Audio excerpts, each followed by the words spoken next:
Hello guys, welcome to this video. Today we are doing car price prediction using machine learning. So this project involves building a machine learning model to predict the price of used cars. The model uses various features like the present price of the car, kilometers driven, fuel type, seller type, transmission type, the number of previous owners, and the age of the car. So onto the dataset information. The dataset was sourced from Kaggle and is an Excel file named car.data.xlx. It contains information on used cars, including features such as the car name, selling price, present price, kilometers driven, fuel type, seller type, transmission type, and then the owner. On the libraries used to use pandas for data manipulation, numpy for numerical operations, scikit-learn for saving and loading the trained model, joblib for saving and loading the trained model, and then Flask for deploying the model on a web application. Onto the model training, 3 models were used. The first one was linear regression, random forest, gradient boosting, and extreme gradient boosting regressor. And on analysis, gradient boosting regressor came out on top with up to 90% accuracy. On the R2 score, the metrics were 90% on the R2 score. Then on the mean absolute error and the root mean square, it achieved the lowest. That was chosen for saving. So on the web application, it contains a login page and a home page. On the login page, the default credentials are admin.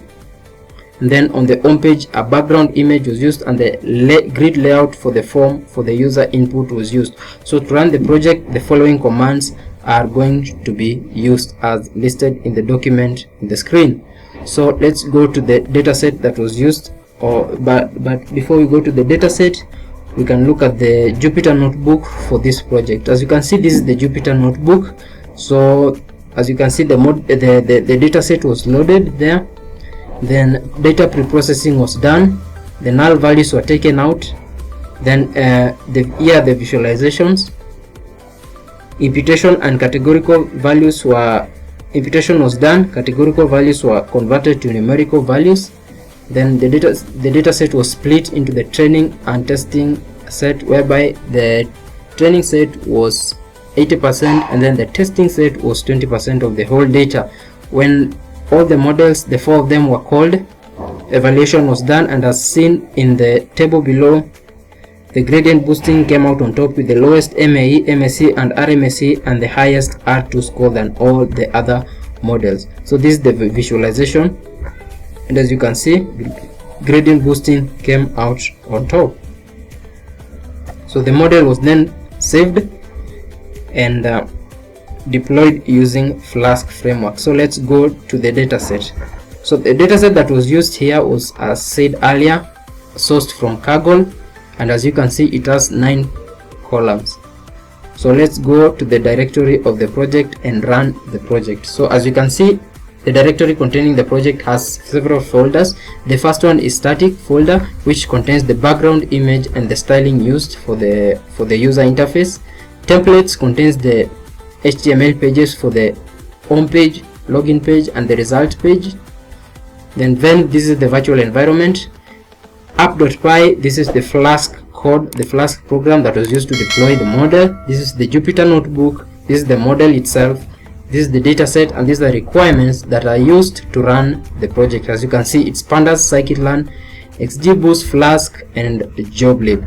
So for you to run the project, you need to go to your terminal. Then once you're in the terminal, you need to activate your virtual environment.